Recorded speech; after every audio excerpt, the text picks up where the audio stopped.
अस्सलामुअलैकुम, मैं मुमज़ा Wasim PSX analysis से। अगर आज मार्केट के हाल से बात करता हूँ तो आज की मार्केट 47,721 की सतह के करीब बन रही, 228 पॉइंट पॉजिटिव।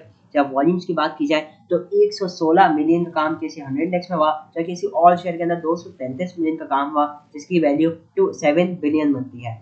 तो वॉल्यूम डिसेंट लगे, ठीक है, तो एक डिसेंट अमाउंट ऑफ वॉल्यूम लगते हुए देखें।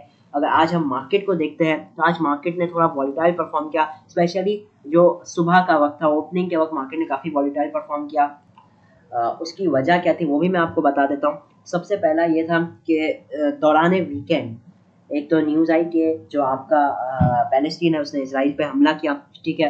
तो इसकी वजह से एक ओवरऑल हमने देखा जो संडे के दिन जो मिडल ईस्ट की मार्केट्स है उनके अंदर हमने एक बड़ी गिरावट देखी। इवन आज भी गिरावट कंटिन्यू होते हुए देखी। मजीद इससे एक अच्छा हो रहा था कि क्रूड ऑयल के जो रेट है, प्राइसेस है, उनके अंदर एक इंक्रीज हो सकता है। और हमने यही देखा जैसे ही कमोडिटी मार्केट ओपन हुई तो क्रूड ऑयल जो 82 के पास बन रहा था वो तकरीबन 87 के पास चला गया, ठीक है। मतलब एकदम एक ही दिन में 5% से ज़्यादा का इंक्रीज हुआ। नो डाउट इसके अंदर फिर हमने थोड़ी एक प्रॉफिट टेकिंग आते हुए देखी, थोड़ा नीचे आया और इस वक्त जो ट्रेड का है वो $85.63 के पास चल रहा है, $2.84 पॉजिटिव। मज़ीद देखा जाए तो जो ये वॉर का जो इम्पैक्ट था वो हमने दूसरी मार्केट्स में भी इम्पैक्ट होते हुए देखा, जैसे कि आपका जो इंडियन मार्केट हो जाती है बॉम्बे स्टॉक एक्सचेंज, उसमें भी एक नेगेटिव इम्पैक्ट आया। चाइना की मार्केट के अंदर नेगेटिव इम्पैक्ट आया। तो ओवरऑल ये नेगेटिव इम्पैक्ट हमने देखा। जहां अगर अभी हम करंटली बात करते हैं यूरोपियन मार्केट भी, उनके अंदर भी एक प्रेशर ही देखने को मिल रहा है मोस्टली, ठीक है ना। कुछ मार्केट पॉजिटिव भी है लेकिन मैं एक ओवरऑल बात कर रहा हूँ तो ओवरऑल एक थोड़ा एक नेगेटिव इम्पैक्ट देखने को मिल रहा है। ऑल्दो ये जो नेगेटिव इम्पैक्ट है वो कुछ बहुत ज़्यादा नहीं है, लेकिन एक अमाउंट है नेगेटिविटी की। जैसे कि सऊदीयन मार्केट अब रिकवर कर रही, तो उनके अंदर भी कुछ कुछ रिकवरीज भी आ रही है डेफिनेटली। और हमारी मार्केट को ही देखा जाए तो इसी न्यूज़ के बेसिस पे इंडेक्स ने एक लो लगाया, शार्प लो लगाया से 47,217 का। और इस लो से अगर आप कैलकुलेट करते हैं तो आज की मार्केट की क्लोजिंग 500 पॉइंट्स ऊपर आई है इस लो से। तो ये एक शो करता है रिकवरी का। मजीद अगर टेक्निकली भी मैं बात करता हूँ तो मैंने आप लोगों को फ्राइडे वाले दिन ही बता दिया था कि मार्केट, ऑल्दो फ्राइडे वाले दिन हमने अच्छी खासी प्रॉफिट टेकिंग देखी थी, थोड़ा प्रेशर देखा था, थोड़ा रेजिस्टेंस आते हुए देखा था मार्केट में। लेकिन आप लोग को एक बात बताई गई कि जो हमारी मार्केट है वो एक अप ट्रेंड में, तो इतना जल्दी ये कहना कि मार्केट है आपकी बियरिश है या मार्केट में प्रेशर है वो गलत होगा। सपोर्ट लेवल 47,200 का दिया हुआ था, ये जो लेवल था ये हमारा सपोर्ट लेवल भी था, तो उसने भी एक अच्छी तरीके से एक्ट किया। और फिर मार्केट के अंदर मूवमेंट आई जिसके अंदर स्पेशली हमने देखा जैसे जो बैंकिंग सेक्टर के स्टॉक्स हैं उनके अंदर एक अच्छी रिकवरीज आई। तो उसके अलावा कुछ न्यूज़ बेस्ड स्टॉक्स में भी मूवमेंट आई। तो ओवरऑल ये जो सिलसिला है सीमेंट स्टॉक्स के अंदर भी रिकवरीज आते हुए देखने को मिली, मतलब जो नीचे आए थे उनके अंदर अच्छी रिकवरीज आई। तो ओवरऑल यूँ मार्केट के अंदर आज का डे रहा, तो एक ओवरऑल मार्केट पॉजिटिव रही और अच्छी खासी पॉजिटिव रही। मजीद अगर मैं बात कर लेता हूँ आज के दिन के बेसिकली टॉप एक्टिव स्टॉक्स के हवाले से, तो आज के दिन जो टॉप एक्टिव था वो के इलेक्ट्रिक का स्टॉक था, 1 पैसा पॉजिटिव रहा।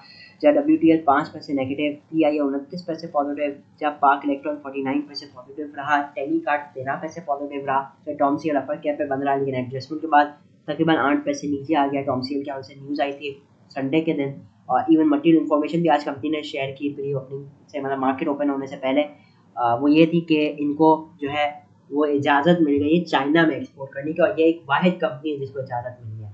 तो ये भी एक बहुत अच्छी चीज़ थी कंपनी के लिए भी, और पाकिस्तान के लिए भी एक अच्छा है कि अपनी जो है वो चाइना भी एक्सपोर्ट होगा। तो इस हवाले से भी एक पॉजिटिव चीज़ थी जिसकी वजह से वॉल्यूम के साथ इसके अंदर हमने बाइंग आते हुए देखी। फिर PPL अच्छी रिकवरी रही, जहाँ शेल के अंदर आज अच्छा खासा अप्रूवमेंट रहा, 6 रुपये पॉजिटिव रहा शेल। जहाँ मेपल लीफ भी 30 पैसे पॉजिटिव रहा। सिनर्जी की बात की जाए 3 पैसे नेगेटिव बन रहा। द टॉप एडवांसर्स के अंदर CTM आ जाता है 15% गेन के करीब, ये पॉजिटिव बन रहा। इसकी आज अर्निंग्स आई, काफ़ी अच्छी अर्निंग आई। फिर FCIVL के अंदर भी वॉल्यूम के साथ हमने अप मूवमेंट देखा, जहाँ हेल हाला इंटरप्राइजेज जो है उसके अंदर भी हमने अपर कैप देखा, और पैंथर टायर्स भी अपर कैप पे ही रहा सुबह से ही। जहाँ मैं टॉप डिक्लाइन साइड की बात करता हूँ तो एकदम मोस्टली इन लिक्विड स्टॉक्स ही देखने को मिलेंगे।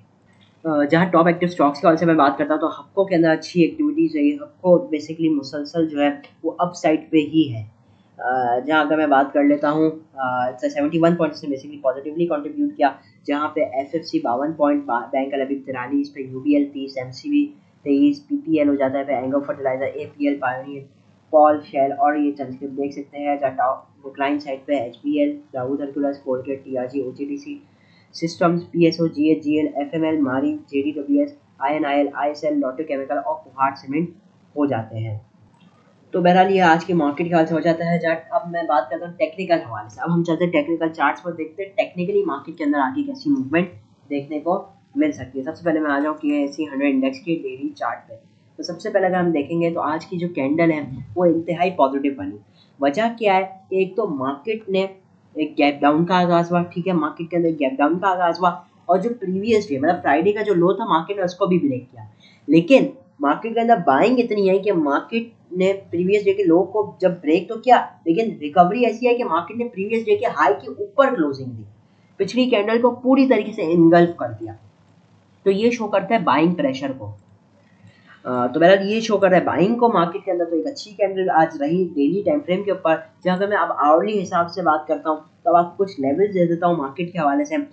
मार्केट का अब जो इमीडिएट रेजिस्टेंस लेवल है वो 47,820 से 830-40 का ये लेवल बन जाता है, मार्केट का एक इंपॉर्टेंट रेजिस्टेंस लेवल है।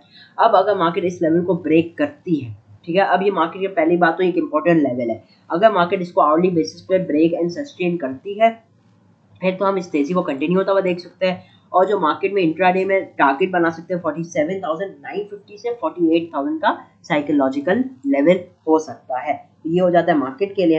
48,000 का भी एक इंपॉर्टेंट लेवल, इसको अगर मार्केट ब्रेक करती है तो 48,150 फॉलोड बाय 48,300, तो इस तरीके से लेवल्स आएंगे। जब सपोर्ट लेवल पे मार्केट का पहला जो लेवल है 47,600, ये वही लेवल है जो हमारे एक रेजिस्टेंस लेवल की तरह एक्ट कर रहा था, अब यही एक सपोर्ट लेवल रहेगा। इस लेवल के नीचे मैं पहले ही बता दूं हमें नो इंट्राडे लेनी है, ठीक है, अगर मार्केट नीचे जाती है और फिर ऊपर आ जाती है तो ठीक है, लेकिन अगर इसके नीचे नीचे ट्रेड कर रही होगी ना 47,600, तो पॉसिबली कुछ मार्केट के अंदर हम डिप्रेशन देख सकते हैं। इसके बाद जो अगला सपोर्ट लेवल है वो 47,400 और फिर 47,200 का है। तो ये मार्केट के लिए रेजिस्टेंस लेवल और सपोर्ट लेवल रहेंगे। ओवरऑल बात की जाए तो जिस तरीके से मार्केट की आज की क्लोजिंग भी, हम उम्मीद तो ये करते हैं कल भी मार्केट का आगाज पॉजिटिव ही होगा और मार्केट को 47,830 को टारगेट करता हुआ देख सकते हैं इमीडिएटली, मतलब 100 पॉइंट की तेजी हम इमीडिएटली एक्सपेक्ट कर सकते हैं। और अगर इसके ऊपर भी मार्केट ट्रेड करती है तो मजीद ऊपर जा सकती है मार्केट। स्ट्रेटेजी ये होनी चाहिए, स्टॉप लॉस के साथ काम करना है, ठीक है, और आप लोगों ने क्या कहते हैं बहुत ही स्ट्रिक्ट स्टॉप लॉस के साथ काम करना है, ठीक है। और नीचे आती है अगर तो जो लेवल बताया गया है इसी को अपना स्टॉप लॉस रख सकते हैं। तो ये हो जाता है कुछ मार्केट के हवाले से। जहाँ आपका चंद स्क्रिप्ट्स को मैं डिस्कस कर लेता हूँ इंट्राडे के लिए भी। तो देखिए सबसे पहले तो ये जो मैंने पहले भी बैंकिंग सेक्टर को काफ़ी ज़्यादा वो कर रहा हूँ, मुझे इस वक्त बैंकिंग सेक्टर में बहुत तेज़ी लगती है। वजह ये कि सबके रिजल्ट्स आने वाले हैं, ठीक है, और टेक्निकली भी बेसिकली बैंकिंग सेक्टर के अंदर एक अच्छी मूवमेंट हम एक्सपेक्ट कर सकते हैं। तो पहला जो स्क्रिप्ट है वो इंट्राडे के लिए रहेगा। मैंने इसको पहले ही आप लोगों को स्विंग ट्रेड के लिए सजेस्ट किया हुआ है, और वो जो ट्रेड है वो मैं गालिबन 120-119 के करीब दिया था। तो ये तो एक जो ट्रेड है स्विंग ट्रेड की वो तो अपनी जगह है ही है, और वो अभी पॉजिटिव ही चल रही है, मतलब जिसने लिया तो अभी प्रॉफिट में ही होगा। तो बहरहाल अभी इंट्राडे ट्रेड की अगर मैं बात करता हूँ तो 122 का एक इंपॉर्टेंट रेजिस्टेंस लेवल है मीज़ान बैंक के लिए। अगर इस ये लेवल को ब्रेक एंड सस्टेन कर जाता है तो हम इसको 123 से लेकर 125 की तरफ मूव करता हुआ देख सकेंगे। तो मीज़ान बैंक मुझे वैसे भी स्विंग ट्रेड के हवाले से भी अच्छा लगता है, इंट्राडे के हवाले से भी आपको मैंने बता दिया। तो ओवरऑल बैंकिंग सेक्टर तो पूरा ही अच्छा है, स्पेशली स्विंग ट्रेड के हवाले से। डिप्स पे इसको जमा भी करना चाहिए, और इसके हवाले से मैंने पहले भी डिटेल में डिस्कस किया हुआ है मीज़ान बैंक के हवाले से। अच्छा, इसके अगला जो स्क्रिप्ट है वो है डबल जीएल। देखिए डबल जीएल के हवाले से कमेंट भी आया था कि अब रिजल्ट के बाद क्या एक्सपेक्ट करें। याद होगा मैंने जब इसको लास्ट बार एनालाइज किया था तो आपको एक लेवल दिया था 9.61 का, वो लेवल है, वो दिन है कि मैंने जो लेवल दिया था डेली टाइम फ्रेम पे बताया था, आपको बताया था इसके अंदर जब तक रैली नहीं आएगी जब तक ये 9.61 को ब्रेक ना कर दे, ठीक है ना। नो डाउट स्विंग में जिसको जमा करना है वो नीचे कर सकते हैं, इसमें तो कोई शक नहीं, लेकिन वही बात है 9.61 का इसका इंपॉर्टेंट लेवल है। ये इसको ब्रेक करेगा तो भाई ये रिकवरी फेज में आता हुआ दिखाई देगा। अभी बात करते हैं रिजल्ट आया इसका, मुझे पर्सनली बात बताऊं तो इसका एक अच्छा रिजल्ट लगा, 1 रुपये 3 पैसे आया। नो डाउट ये थोड़ा कम है, लेकिन seeing the circumstances, seeing the economic situation और दूसरे कंपनीज के रिजल्ट जहाँ माइनस में आ रहा है उसको अगर आप कंपेयर करते हैं तो इट्स अ गुड रिजल्ट। मेरे नज़दीक ये एक अच्छा रिजल्ट है, ठीक है, डिसेंट है बहुत। तो इस हवाले से मुझे तो ये अच्छा लगा, ठीक है। अभी अगर अब क्या एक्सपेक्ट कर सकते हैं, देखिए आज मैंने देखा इसके अंदर, नोट कर रहा था, इसके अंदर बाइंग जनरेट हो रही थी, डिप से बाइंग अच्छी खासी जनरेट हो रही थी और फ्रेश बाइंग भी देखने को मिल रही थी। मेरा अभी भी मौकफ ये है 9 रुपये 60 पैसे का एक इंपॉर्टेंट लेवल है, 61 पैसे। मैं आपको फिबोनाची पे भी लगा के दिखा दूं, ये वो लेवल है जिसके ऊपर ये डेली टाइम फ्रेम में क्लोजिंग देने में नाकाम है। एक बार ये इस लेवल के ऊपर क्लोजिंग दे दे तो ये हमें एक जो रैली है, एक जो रिकवरी उसमें आता हुआ दिखाई देगा, जिसके अंदर 10 रुपए 10 रुपए 40 10 रुपए 80 पैसे भी टारगेट करता हुआ दिखाई देगा। लेकिन वही बात है, जब तक इसको ब्रेक नहीं करेगा ये यूं ही साइडवेज परफॉर्म करता हुआ नजर आएगा। लेकिन अब ऐसा लग रहा है कि अब वो वक्त आने वाला है कि अब ये इधर का ब्रेकआउट दिखा ही दे। तो मुझे पर्सनली बहुत अच्छा लग रहा है डिप्स पे जमा करने के लिए। इसके अंदर भी तरीका कार हो सकता है, कुछ डिप्स पे जमा करें और कुछ ब्रेकआउट आने के बाद में, ठीक है, ताकि आपको एक कंफर्मेशन मिल जाए। तो बहरहाल ये वो लेवल था, आपको बता दिया। प्रीवियसली भी जब हमने पिछली बार भी इसके अंदर एक अप मूवमेंट देखी थी तो ये 9.6 पे क्लोज हुआ था, 9.61 को ये मतलब इसी लेवल से इसने रेजिस्टेंस ली थी, अभी भी यही है। अब कल का दिन अगर ये एक अच्छा क्लोजिंग दे देता है तो हम उम्मीद कर सकते हैं कि आने वाले टाइम में ये एक अच्छी रैली दिखा सकता है। अगली एनालिसिस मैं करके दूंगा आईएसएल की, इंटरनेशनल स्टील्स लिमिटेड। आज अगर बात की जाए तो आज इसके अंदर हमने कुछ गिरावट देखी, 2-3 दिन मतलब प्रीवियस 2-3 दिन इसके लिए बहुत अच्छे रहे, इसको अपर कैप भी लगा और एक और भी अच्छा इजाफा हुआ था। अभी अगर मैं शॉर्ट ग्राफ्स के हिसाब से आ जाऊँ, आवर्ली बेसिस या आप कह लीजिए 15 मिनट के हवाले से, तो इसमें मैं आपको ये देखना चाहूँगा कि इसने बेसिकली जो एक रैली स्टार्ट की थी वो 4 अक्टूबर से की थी, 42 रुपीज़ 25 पैसे का लो था और इसने एक हाई लगाया 48 रुपीज़ का। तो एक ज़बरदस्त रैली की इसने। अब अगर बात की जाए तो अब ये 48 रुपीज़ से अराउंड इसकी जो क्लोजिंग आई 46.90 आई है, ठीक है ना, 1 रुपये से थोड़ा ज़्यादा नीचे आ चुका है, थोड़ा डिप पे आ चुका है। अब इसका एक इंपॉर्टेंट सपोर्ट लेवल है 46 रुपीज़ 60 पैसा, या मैं इसको चला आपके लिए थोड़ा एक राउंड फिगर ले लेता हूँ, 46 रुपीज़ 50 पैसा। ये इसके लिए अब इम्पोर्टेंट सपोर्ट लेवल है और ये इस लेवल जो कि इसका 23% बनता है, इसके पास ये सपोर्ट भी लेता हुआ नजर आ रहा है। एक बात याद रहे, जब तक स्टॉक 23% के रेशियो के ऊपर ऊपर रहता है ना, जब तक उसके अंदर बियरिश होना ना, या आप उसके अंदर है ना बेसिकली अगर ये तेजी में है और ये 23 के ऊपर चल रहा है, 23 के रेशियो के ऊपर, तो इसके अंदर आप डाउन साइड की तरफ बैट करेंगे ना तो बहुत चांसेस होंगे कि आप लूज करेंगे अपनी ट्रेड, ठीक है ना। तो जब तक मेरा मकसद ये कहने का, जब तक स्टॉक 23% के रेशियो के ऊपर चल रहा है ना, जब तक आप इसको छेड़े नहीं, ठीक है ना। आप अगर देखना चाहते हैं तो वो बाई पोजीशन जरूर देख सकते हैं। तो मकसद ये कहने का, तो अभी ये 46 रुपीज़ 50 पैसा के ऊपर है। अब जब तक ये इस लेवल के ऊपर ऊपर रहेगा ना, हम उम्मीद कर सकते हैं कि इसके अंदर शार्प हाइज लग सकते हैं। अभी भी मैं इसके अंदर कह सकता हूँ शार्प हाइज लग सकते हैं, इवन इंट्राडे में भी मौका मिल सकता है। मकसद ये कहने का कि 46 रुपीज़ 50 पैसा का स्टॉप लॉस लेकर इसके अंदर चांस लिया जा सकता है। हाँ, अगर ये इस लेवल को ब्रेक कर दे, इसके नीचे आवरली बेसिस पे क्लोजिंग आ जाए या डेली बेसिस पे क्लोजिंग आ जाए, तो फिर तो नो डाउट ये 45.80 45 13% 44 रुपीज़ 45 पैसा भी दिखा सकता है। लेकिन बहुत जल्दी एक्ट करना कि भाई मंदी हो गई, वो गलत है। मैंने फ्राइडे के दिन मार्केट के ऊपर भी यही कहा था कि थोड़ी नीचे आ जाए उसको डायरेक्ट मंदी नहीं कहते, उसको टेक्निकल एडजस्टमेंट कहते हैं। हाँ, अगर वो लेवल ब्रेक हो जाए सपोर्ट लेवल, तो फिर तो आप बेशक थोड़ी गिरावट मजीद आप देख सकेंगे, मजीद एक्सपेक्ट कर सकेंगे, लेकिन एकदम से कहना वो एक गलत है। तो ये आईएसएल के हवाले से हो जाता है कि 46 रुपीज़ 50 पैसा जब तक इसको सस्टेन कर रहा है, हम इसके अंदर अच्छी अप्रूवमेंट इवन इंट्राडे में भी एक्सपेक्ट कर सकते हैं। अगर से इसको ब्रेक करेगा तो फिर डाउन साइड के लेवल दिखा सकते हैं, जो आप देख सकते हैं 45.80 45.13 एंड 44.45। तो उम्मीद यही रखनी चाहिए, अगर इस लेवल को ब्रेक नहीं करता तो कुछ ना कुछ शार्प हाई देखने को मिल सकता है।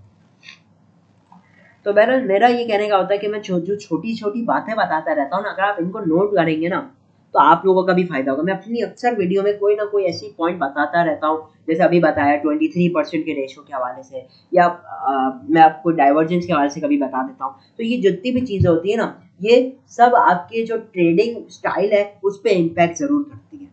और इवन जो टेक्निकल्स देखते हैं, जो लोग टेक्निकल्स के साथ काम करते हैं, अगर वो छोटी छोटी चीज़ों का ख्याल रखेंगे तो वो लार्ज स्केल पे ना एक बहुत बड़ा इम्पैक्ट डालता हुआ आपको नजर आएगा। तो बहरहाल ये मार्केट के हवाले से था, मैं डबल जीएल के हवाले से कमेंट आया हुआ था तो मैंने तो उसको फ़ौरन नहीं ले लिया, ठीक है ना। क्योंकि मैंने पहले भी इसकी एनालिसिस करके दी थी, क्योंकि मैं जानता हूँ काफ़ी लोगों के मैसेजेस आते हैं कि वो डबल जीएल में फंसे हुए, तो इसलिए मैं ये एनालिसिस करके देता हूँ। और मेरा हमेशा इससे एक बात रही है कि 2 पैसे महंगा ज़रूर ले लिया करो, ठीक है ना, लेकिन वहाँ पे एटलीस्ट आपको कंफर्मेशन होती है। अब जिसने लिया मानो 9 रुपये 50 पैसे पे, मैं चार्ट दिखाता हूँ आप लोगों को, एक थोड़ी सी बात लंबी हो जाएगी, 1 या 2 मिनट की। आप देखिए जिसने लिया 9 रुपये 50 पैसे पे 30 अगस्त को, मैं नहीं कह रहा आज उसको लॉस नहीं हो रहा, भले वो थोड़ा 6 पैसे प्रॉफिट हो रहा है, भले मैं कमीशन को हटा के बात कर रहा हूँ, 6 पैसे पॉजिटिव हो रहा है, लेकिन आप ये देखें कि आपका पूरा को पूरा 1 या 1.5 महीना आपका ज़ाया हो गया। अब उस या 1 या 1.5 महीने में आप कितना कमा सकते थे, किसी और स्टॉक में कुछ ना कुछ कमा सकते थे, ठीक है ना। तो 2 पैसे या 1 पैसे महंगा ज़रूर ले लिया करें, लेकिन ये कि आपको एक कंफर्मेशन हो, एक ब्रेकआउट होती है तो एक कंफर्मेशन मिलती है। ये वो चीज़ है जो मैं हमेशा से अपनी वीडियोस में इस बात पे जोर देता हुआ आया हूँ। एनीवेज मैं इजाज़त चाहता हूँ, वीडियो अच्छी लगी हो तो लाइक और चैनल को लाजमी सब्सक्राइब कीजिएगा। मैं उम्दा वसीम PSX एनालिसिस से।